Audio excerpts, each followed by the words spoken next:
This is the weather stripping module. It's used to show the difference between having a door properly weather stripped and not properly weather stripped.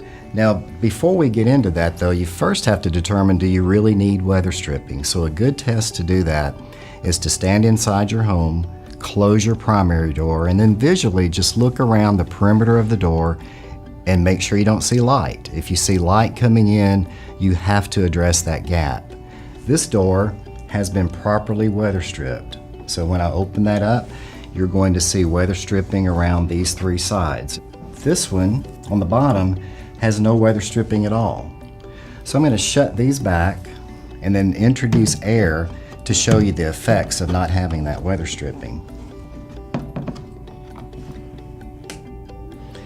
Notice how the one on the top with the weather stripping, we have no movement whatsoever. Then the one on the bottom, we have lots of air movement, which definitely shows we need to add this weather stripping. We also have some different examples of weather stripping here. This first one is foam. It's the least expensive. It has an adhesive peel back, and you peel that back and place it around the perimeter. It's a good temporary solution. It may not last as long as some of the others. The second one actually screws in, so it will last until you unscrew it all the way around.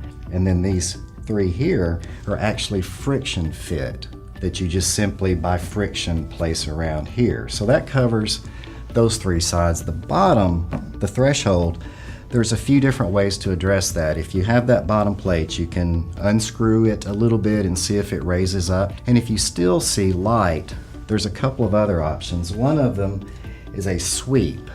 It actually attaches to the outside of the door through a nail or a tack.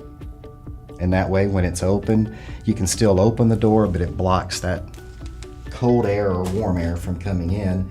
Then another type actually goes on the bottom of the door itself. Now these you have to make sure you buy the proper width because some doors are wider than others, and this actually fits underneath the door and blocks that air from coming inside the house. Since doors and windows do account for 20% of air infiltration, this is definitely something you can address, and you can do it yourself. So simply do the test to determine if you need it, go to the hardware store and install the weather stripping yourself.